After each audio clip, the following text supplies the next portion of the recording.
E é hora do quadro Mente em Foco aqui no Jornal TV Sul. E o tema dessa semana, como foi colocado na semana passada, é autoestima. E mais uma vez nós recebemos aqui a psicóloga Raquel Ricciardi para comentar um pouco sobre esse assunto. Raquel, obrigado pela sua presença aqui mais uma vez. Obrigada a você. Vamos lá, dá um panorama geral para nós. O que é a autoestima e como se caracteriza uma crise de autoestima? Bom, quando a gente tem uma autoestima elevada, o que é ser autoestima? Autoestima é como a gente se enxerga, é como a gente se vê, como a gente se coloca perante os nossos comportamentos, né? Então, uma pessoa com uma autoestima elevada, ela aceita críticas com mais facilidade, ela não leva aquilo como uma ofensa. Quem tem autoestima baixa, ela não aceita crítica, ela sempre leva aquilo como uma ofensa. De onde que vem uma autoestima, né, baixa ou elevada?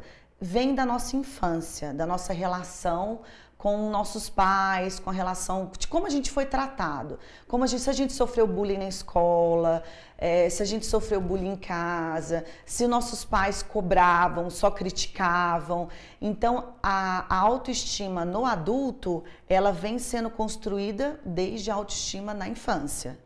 Então, desde pequeno, as crianças já vão tendo como que vai ser a autoestima delas quando forem maiores. A gente pode falar assim, né? A gente constrói a autoestima na infância, né, das crianças. Então, por isso que é sempre importante elogiar os filhos, reforçar que eles conseguem, né? Que não é porque um amiguinho faz, o outro não, que ele não vai conseguir. A autoestima, a nossa construção começa na infância. E aquelas pessoas, Raquel, que falam, eu não consigo mudar, eu sou muito tímida, eu não sou desse jeito e tal. Essas pessoas, elas podem mudar como elas são? Existe alguma relação disso aí com a autoestima também? Podem mudar sim. Só que primeiro a gente tem que assumir 100% da responsabilidade daquilo que a gente tem que mudar. Então, eu não posso falar assim, por exemplo, para você, eu sou assim, eu não vou mudar porque você não me ajuda ou as pessoas da minha casa não ajudam. Então, assim, o que eu costumo falar, né, para os meus pacientes que estão no consultório? A gente começa a fingir.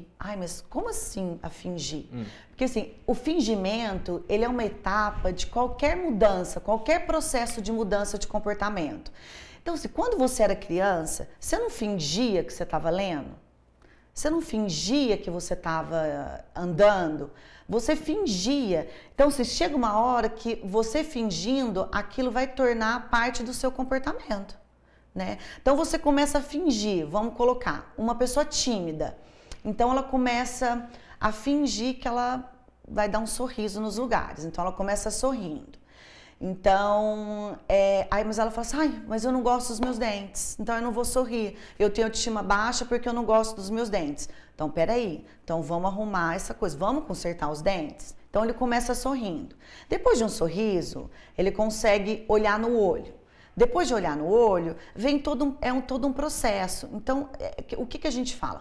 Quanto mais a gente enfrentar um comportamento de uma situação que a gente acha que a gente não é boa ou que a gente acha que não vai ser aceita, mais fácil vai ficando isso a longo prazo. Inclusive, eu já quero puxar uma pergunta aqui que foi feita por um dos nossos telespectadores. Muito obrigado a você que participou com a gente pelo nosso WhatsApp, pelo nosso telefone, está aparecendo aqui na nossa tela. E é uma pergunta que eu faço e tomo ela um pouco por mim também, que é o seguinte: gostaria que a Raquel falasse sobre as pessoas que por causa da baixa autoestima ficam se boicotando, dizendo que não dou conta de fazer as coisas.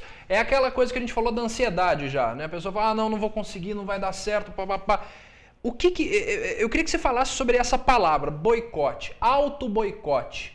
Eu, pelo menos, tenho muito desse problema. Isso também está ligado à baixa autoestima?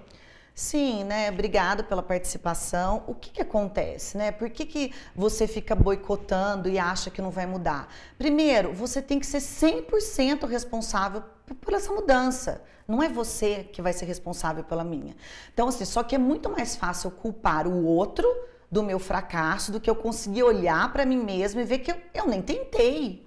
Eu não estou nem tentando, né? Vamos para a última pergunta. Aí já é um caso um pouco mais complicado. Queria pedir a ajuda da Raquel. Meu irmão tem problema com álcool e acha que ele vai resolver os problemas da vida só com ele. Ele não tem disposição para fazer nada e se diz injustiçado pelos outros, falando que ele não é ninguém, que é muito injustiçado. O que dá para fazer em casa para a gente ajudar? É um problema que pode ser amenizado em casa ou aí já é um caso de tratamento? Olha, como ele tem problema com álcool, deve entrar uma parte do alcoolismo, né? Então, não é só referente a uma autoestima baixa, né? Então, primeiro ele tem que tratar, porque quem tem problema com álcool não consegue desenvolver vários comportamentos em determinadas situações. E a pessoa fica com a autoestima baixa mesmo, porque ela precisa beber para ela se relacionar, ela precisa beber para ela se impor, só que consequentemente ela fica agressiva, ela maltrata a família, ela não aceita opinião. E lembrando, quem não aceita opinião, quem não aceita crítica, quem tem autoestima baixa. Porque quem tem autoestima elevada entende que a gente não é perfeito, que você tá me criticando, eu vou falar, tá bom, então vamos melhorar, é isso mesmo, eu vou pegar essa minha parte e vou melhorar.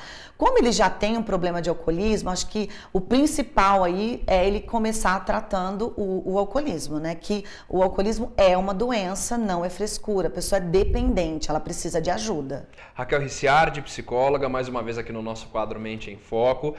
Muito obrigado, viu, Raquel, pela sua presença. Eu queria que você já pensou num tema para a gente falar na semana que vem? Pensei sim. Vamos falar sobre o luto? Vamos falar sobre luto. Então, você em casa, mande suas perguntas para os endereços que estão aí abaixo. Tem o nosso telefone, o 3551-7458, o nosso WhatsApp, o 98833-7458 e também o nosso Facebook, o facebook.com/tvsul. Pode mandar um inbox pra gente. Dá um spoiler pra gente. O que pode ser o luto? O luto é só morte? Não, não. O luto ele tem 5 fases, nós vamos descrever aqui todas as fases e a gente tem que passar por elas. Mas não é, o luto não existe só na perda de um ente querido. Existe num término de relacionamento, quando você sai de um trabalho, quando você rompe uma amizade. Enfim, tem várias situações que a gente passa por esse processo do luto.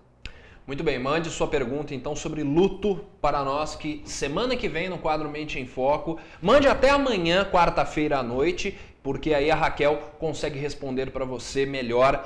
Mande suas perguntas sobre luto para nós. E o quadro Mente em Foco e o Jornal TVSul ficam por aqui. Acompanhe a reprise desta edição hoje às 7 horas da noite. As reportagens e também o quadro Mente em Foco você confere no nosso canal do YouTube, youtube.com/tvsueducativa. Uma ótima terça-feira para vocês e amanhã meio-dia tem mais aqui no canal 4 de Guaxupé. Até mais.